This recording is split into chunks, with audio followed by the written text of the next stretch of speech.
Ben, what have you been up to?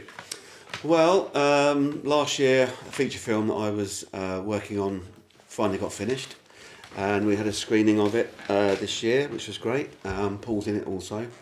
And we have a screening next year at the Horror on Sea Festival, which is in Southend-on-Sea, on the 21st of January, which is Sunday at 12:30.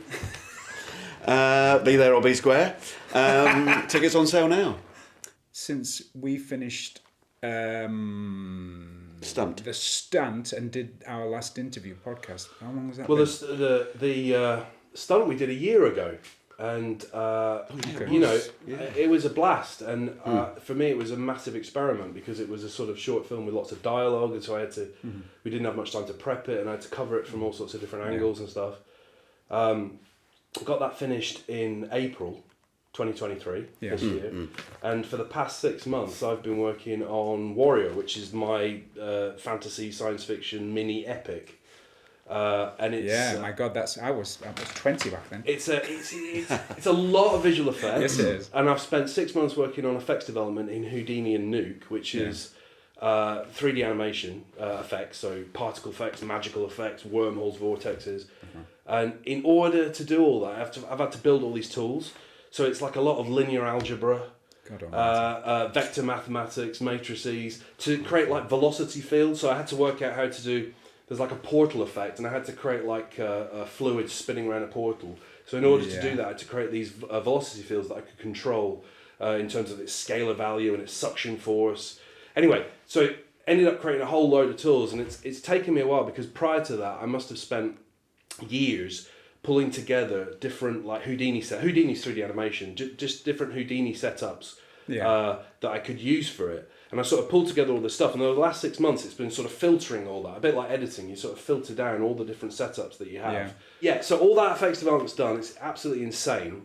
And now I've still got one thing to do, which is trees blowing like a forest, because this portal kind of like blows out a sort of like positive and negative pressure sort of shockwave, and you're going to see the trees go so it's all CG trees, and I've got to figure out a way to sort of simulate those trees. Having 6 months in Houdini is a bit sort of cabin fever. I was going to say it's like a prison sentence. A little bit. Even though I love visual effects, sitting in front of a computer starts to drain your life energy. So I wanted to do another short with you two. That's right. And hence, by the sacred power of Odin, we're going to be doing a short about a demon involving a sword fight, which I'm really chuffed about. And I've never done a sword fight before. You're trained in sword fights. I did all that stuff from the drama school onwards. I trained at drama school, and I did sword fighting and that, and I did loads of things, all the way back to before, stage fights, in TV, theatre, lots of theatre stuff, Macbeth, I don't mind saying that, and but I happened to be really good at it. I just happened to be able to pick up the techniques and the fighting and the choreography, and like we said, we chatted about wanting to do something, and we'd had several ideas I'd written. And we just actually said, well, let's just do something so simple, just a simple fight between two characters in a set location, and just do it and have fun. It's a challenge because it's a different kind of film. Like the stunt was a dialogue driven, which has its own thing going on. And one of the problems with it for me or the challenge was you're sort of restricted to the geography of the room, and you have to get the coverage. And it was actually quite hard. We shot it in this room, and it's actually quite hard to get the coverage because you have restrictions, and unlike a film set where you can move walls out of the way. Whereas this sword fight, we've got a big wide open area to do it, so there's plenty of room to move around and get the blocking. So that bit's much easier. The challenge though is the sort of the staging and the rhythm. So obviously there's a couple of parts to that. There's the we did a recce yesterday, and we sort of blocked through the core story. You're going to go away and start to elaborate on that with Ben and figure that out.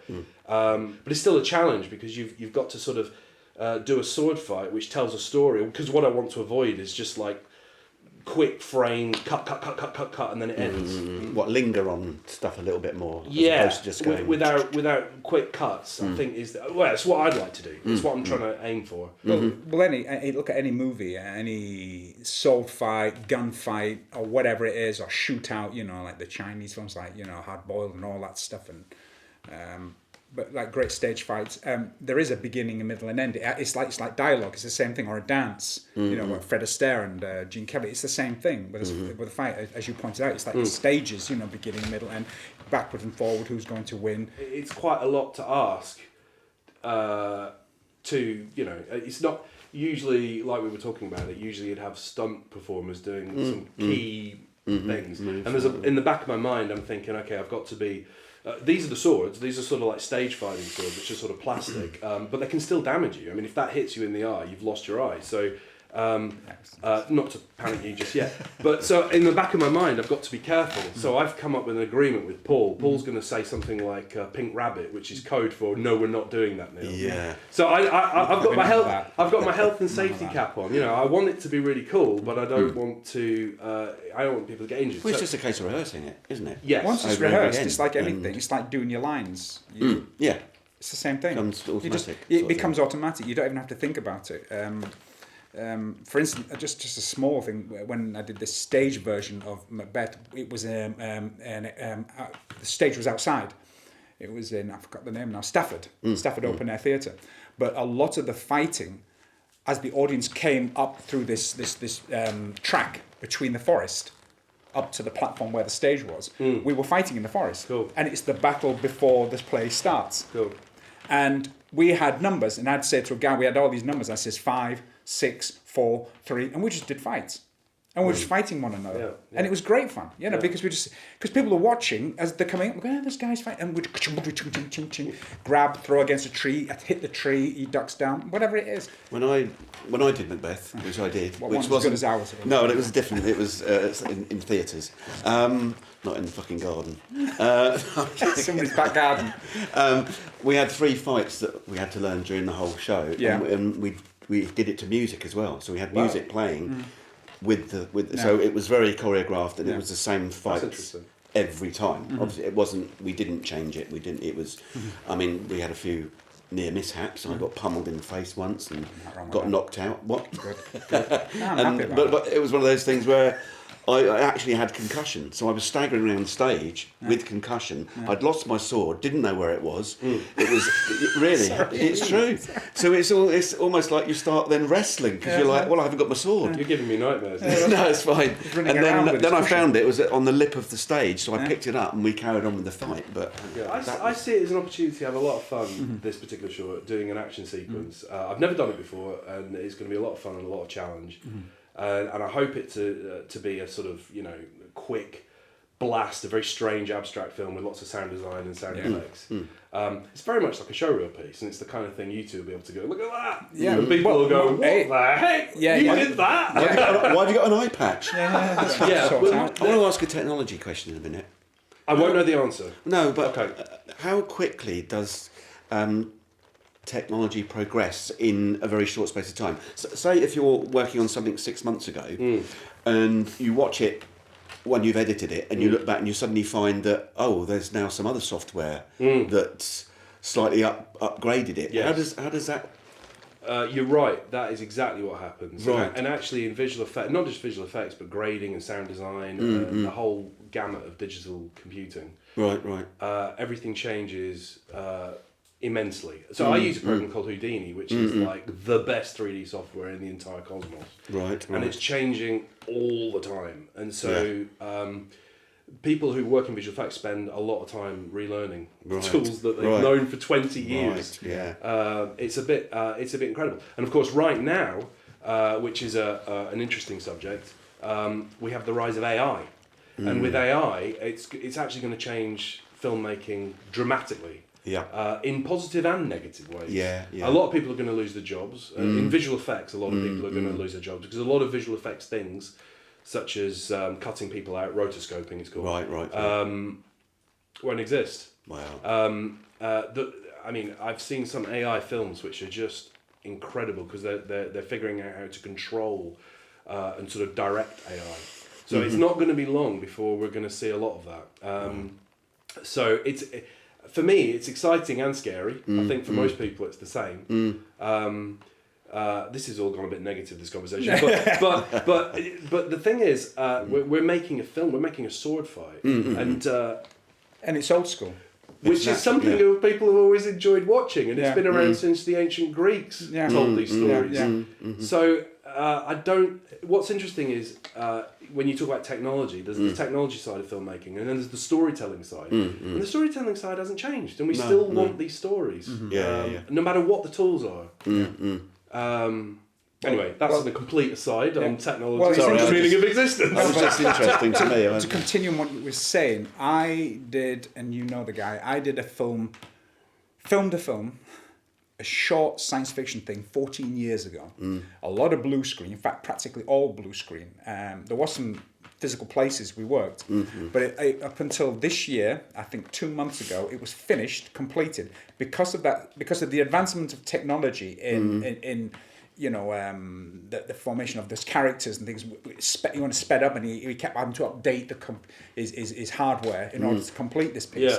But those 14 years, and in fact, I did a voiceover 3 months ago to complete it, and he sent it, and it's called The Wastelander, and I think he's going to find a platform for it. It looks. Oh, you haven't seen it yet? Not yet. Yeah, it's 14 minutes of this world, this character that my character is in.